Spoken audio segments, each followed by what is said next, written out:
Yes! Ah! Welcome to my creative carnivore kitchen. At the moment I am in Kuala Lumpur, Malaysia. Here, my other channel, Aline's Adventures, all about my nomadic life. So, Murtabak. I wanted to make that recipe for a while now, but never got the chance because I didn't have the right equipment. So now I can make it. So it actually probably originated in Yemen or India, and then through Indian traders it came to South Asia.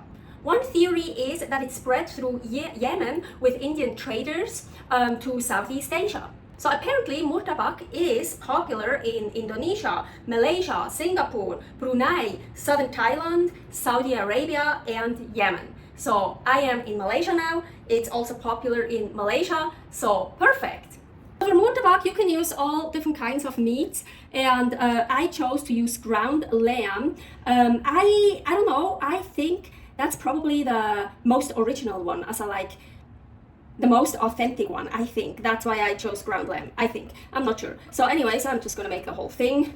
Probably have way too much. So for right now I have it on a high heat, and I want to salt it. Yeah, this will be way too much ground lamb. I probably will take out some after a while because you wanna fry it very well. You wanna basically kind of dry it out. It should be kind of dry. Or also a good idea, you cook it the day before and put it in the fridge. Maybe that would also be a good idea. But I like fatty lamb. This is very lean lamb. I would say perfect for this.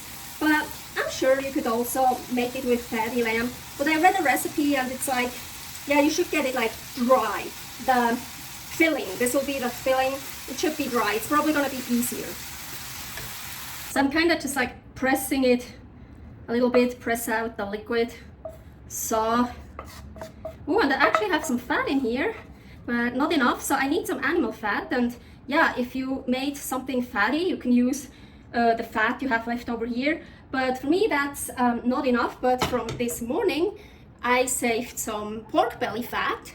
So I'm gonna use that. Okay, so I found this pan, and I think it's perfect for what I wanna do.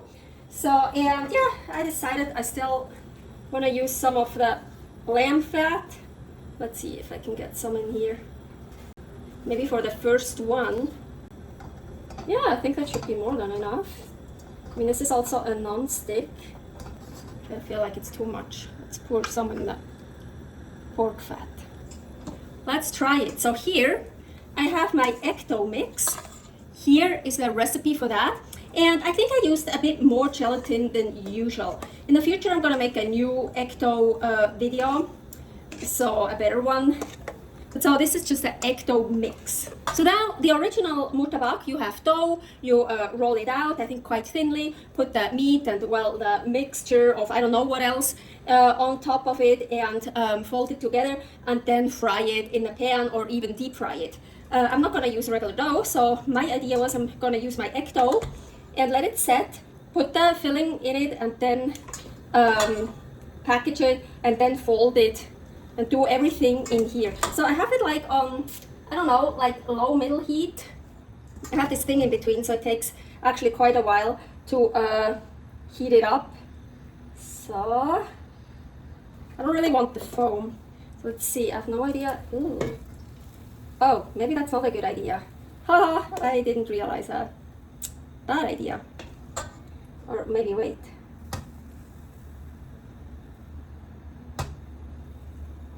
Need more heat. Well, here I can really make a thin one apparently.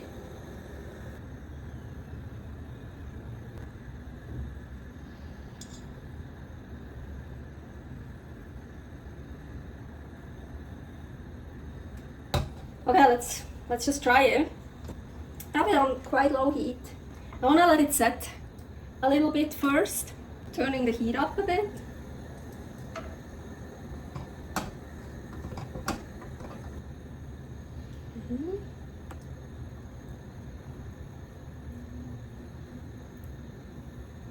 So the Murtabak are usually like squares or like rectangle.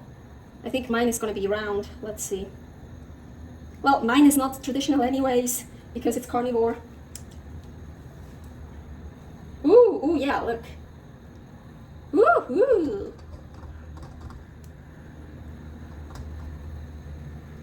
Yes. Oh, actually.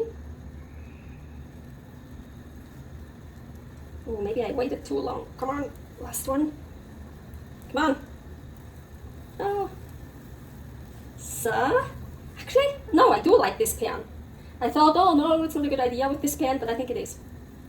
But you can also use a regular pan, of course. But I like working with this one. Now let's heat it up a little bit. Well, now it is the egg is cooked, it's done. But maybe you wanna get it brown a little bit on both sides. You could also put a shit ton of fat in it now and deep fry it. I don't want to do that. I don't want to deep fry today. I could also take it out and put it in the other pan to then fry on. Oh no! Look, it works. Yeah.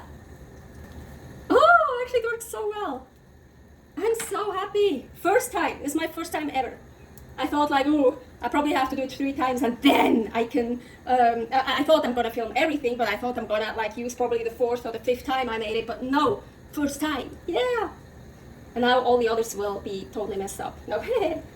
Okay, so let's make more. I really like the other pan, but I want to try one with like more regular pan. So, see, oh, it's not hot enough at all. It's okay, it's starting. Now, let's see.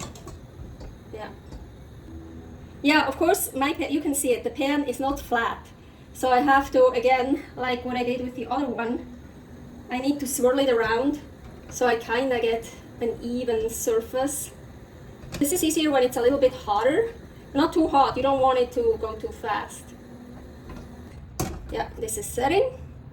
Usually all the time when I cook and do some experiments, I kind of play around with the heat. Up and down, so yeah, just, cooking is with feeling. It's with heart and feeling.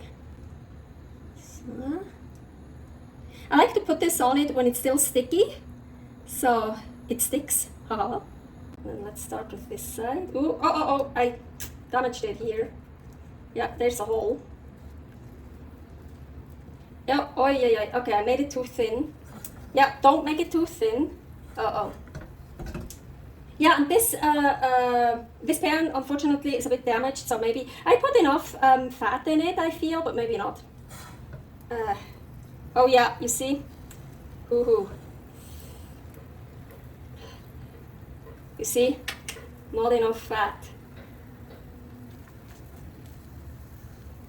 Hopefully I can still get something here.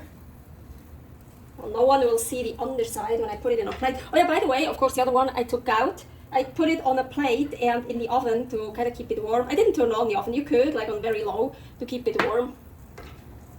I'm kind of worried I'm gonna destroy the underside, so I'm trying to add some more fat to loosen it up. Ooh, okay. Yeah, it feels loose. I can swirl it around. Now I just wanna get some color for that. More power, more heat. Try it. Ooh, I like those. Well, it takes a bit of time, but I know it's gonna be so worth it. And then I just do it until I don't have any ingredients anymore, or I don't feel like doing it anymore, and I'm just gonna do something else with that. Probably just mix it and really fast. But this is one batch of egg dough. So 6 eggs. I had really small eggs, so I used 7 eggs. And well, just you saw what I just had left. Maybe. Ooh, okay. That one doesn't get really brown, but still cool pattern. Yeah, that one is thin, I think.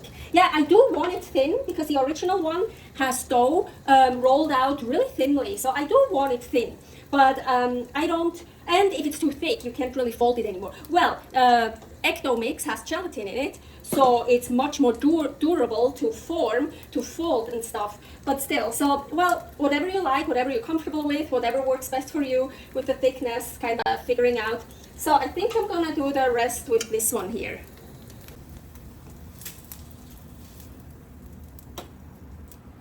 Woo! Actually, so I am doing quite high heat at the beginning, so it sets and I can move that one around. But then when it's kinda like this, maybe a little bit more, turn it down a bit, but then I actually turn down the heat because otherwise these dry out too fast and I can't fold it that nicely. Now I have it on low heat, so you see it's not totally set yet, so it's easier to fold. I don't know if I can do it with one hand. Ooh, yeah, look how beautiful. So you see it's not set at all. Here they are, and I just got an idea. I could actually fry them now. So I put some fat in here, I'm heating it up, and I took a picture in case I'm gonna destroy them now. And so I could fry them and heat them up in here. So I wanna fry this side. Oh, this side is nice too. So, as mentioned, I could also deep fry them. Don't wanna do that. I don't know if I'm gonna fry them for very long. I am so glad I fried them. Look at this, beautiful. And also, by the way, after I fried them on this side, it made them much more sturdy because yeah, it gives it like a crust, and otherwise it's so thin, it breaks more easily. So yeah, that was a really good choice. Here the filling, and this is my Carnivore Murtabak. Aguita. Oh yeah. Love it. So now I'm just making some shrimp for myself, and I took this away and the pan is just on that one, and I think that works so much better. I should have used it like that for the Murtabak, then it would have been easier to also get it hot, more hot here, up here, so I wouldn't have to swirl it around that much, I guess. But oh well, I'm learning every day. With that one here, I could even feel the layers here, the egg layers. So cool, I love that. Many more recipes here, created for Carnivore Kitchen. And here, all about my nomad life, Aline's adventures. Currently in Kuala Lumpur, Malaysia, very soon in Australia. Servus!